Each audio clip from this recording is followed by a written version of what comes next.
विपक्षी दलों ने 2024 के लिए सत्तारूढ़ भाजपा के खिलाफ एकजुट मोर्चा बनाने के लिए कदम आगे बढ़ाया है। 23 जून को पटना में विपक्षी एकता की बैठक हो चुकी है। अब 17-18 जुलाई को बेंगलुरु में विपक्षी नेताओं का फिर से जुटान होने वाला है।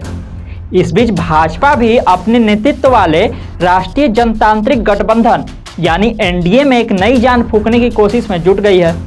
भाजपा अपने पूर्व सहयोगियों के साथ बातचीत का दौर शुरू कर चुकी है। यहां तक कि पार्टी अपने मौजूदा सहयोगियों के साथ संबंधों को और मजबूती देने की कोशिश कर रही है। दरअसल 2019 के बाद से अब तक कई दलों ने एनडीए से नाता तोड़ लिया है, लेकिन उन सभी को वापस लाने की कवायद में भाजपा जुटी हुई है। इस बार एनडीए में कई ऐसे दलों के शामिल होने की भी चर्चा है जो पहले नहीं थे। अगर ये कहें कि भाजपा विपक्षी एकजुटता के जवाब में एनडीए एकजुटता की स्ट्रेटेजी पर काम कर रही है तो गलत नहीं होगा। पूरी खबर में आपको विस्तार से बताएंगे, लेकिन उससे पहले नमस्कार, आप देख रहे हैं पंच तत्व और मैं हूं आपके साथ अनिकेत पाठक।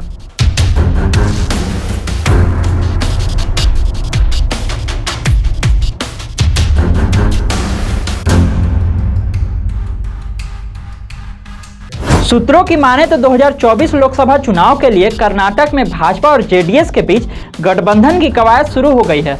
माना जा रहा है कि भाजपा जल्द ही कर्नाटक में जेडीएस के साथ गठबंधन पर फैसला करेगी। कर्नाटक की सियासत में कांग्रेस जिस तरह से पावरफुल होकर सत्ता में लौटी है, उसके चलते ही भाजपा और जेडीएस नजदीक आ रहे हैं। ऐसा कहा जा रहा है कि अब दोनों मिलकर चुनाव लड़ने की तैयारी में हैं। पिछले हफ्ते चंद्रबाबू नायडू ने भाजपा के शीर्ष नेताओं केंद्रीय गृह मंत्री अमित शाह और पार्टी के राष्ट्रीय अध्यक्ष जेपी नड्डा से मुलाकात की थी। सूत्र ऐसा बताते हैं कि दोनों पक्षों ने स्पष्ट रूप से आंध्र प्रदेश में एक साथ काम करने पर सहमति व्यक्त की है। आंध्र प्रदेश में चंद्रबाबू नायडू की पार्टी मुख्य विपक्षी दल है। इसके अलावा दोनों ने तेलंगाना में भी एक साथ आने पर चर्चा की है। आपको बता दें कि भाजपा नेतृत्व ने अपने मिशन दक्षिण में तेलंगाना को फोकस बनाया है। चंद्रबाबू नायडू की टीडीपी 2024 में एनडीए का हिस्सा थी, लेकिन मार्च 2018 में आंध्र प्रदेश को विशेष राज्य का दर्जा के मुद्दे पर गठबंधन से अलग हो गई थी। बिहार में भाजपा के साथ जीतन राम मांझी की पार्टी हम आ चुकी है। अब भाजपा की नज़र चिराग पासवान के नेतृत्व वाली लोक जनशक्ति पार्टी रामविलास, मुकेश सहनी की वीआईपी और उपेंद्र कुशवाहा की रालोजद पर टिकी हुई है। बिहार की ये सभी पार्टियां अतीत में कभी न कभी एनडीए का हिस्सा रही हैं। चिराग पासवान ने तो संकेत भी दे दिए हैं। भाजपा नेता और केंद्रीय मंत्री नित्यानंद राय से चिराग की लगातार मुलाकात हो रही है। नित्यानंद राय ने तो दावा भी कर दिया है कि चिराग हमारे साथ हैं। हालांकि अभी चिराग ने खुलकर अपने पत्ते नहीं खोले हैं, लेकिन ये तो तय है कि भाजपा के शीर्ष नेतृत्व के साथ समझौता के लिए वो तैयार हैं। यूपी में चुनावी समीकरणों को भांपते हुए भाजपा ने अपने मोहरे बिठाना शुरू कर दिया है। महाराष्ट्र की तर्ज पर भाजपा यूपी में विपक्षी दलों की एकता को झटका देने की कोशिश में जुटी हुई है। एक तरफ ओम प्रकाश राजभर के एक बार फिर भाजपा के साथ आने की अटकलें तेज हो गई हैं, तो रालोद को भी साथ लाने की कवायद जारी है।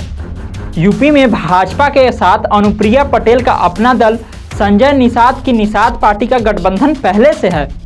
वहीं चर्चा है कि 2024 से पहले ओम प्रकाश राजभर फिर से भाजपा के साथ आ सकते हैं। वहीं खबरों की माने तो भाजपा ने ऑपरेशन रालोद भी शुरू कर दिया है। पंजाब में एक बार फिर भाजपा और शिरोमणि अकाली दल एक होने वाले हैं। दोनों पार्टियों का गठबंधन तय माना जा रहा है, बस ऐलान होना बाकी है। सूत्रों की माने तो दोनों पार्टियों में चुनाव स्ट्रेटजी से लेकर सीटों के फॉर्मूले तक सब कुछ तय हो चुका है। अकाली दल के मुखिया सुखबीर बादल अभी दिल्ली में डेरा जमाए हुए हैं और गठबंधन की शर्तों पर विचार विमर्श कर रहे हैं। वहीं चर्चा है कि मोदी सरकार के कैबिनेट विस्तार में अकाली दल की सांसद हरसिमरत कौर बादल को दोबारा जगह मिल सकती है। महाराष्ट्र में अजीत पवार को अपने खेमे में लाकर भाजपा ने एक तीर से कई निशाने साध लिए हैं। भाजपा के ताजा कदम के पीछे सबसे बड़ा कारण 2024 है। पार्टी का सबसे बड़ा लक्ष्य 2024 लोकसभा चुनाव में राज्य के 48 में से अधिकतम सीटें जीतना है। अब अजीत पवार और एकनाथ शिंदे के साथ आने से भाजपा को उन क्षेत्रों में मदद मिलेगी जहां परंपरागत रूप से वह ताकतवर नहीं रही है। इस तरह की खबरों को देखने के लिए आप देखते रहिए पंचतत्व। धन्यवाद।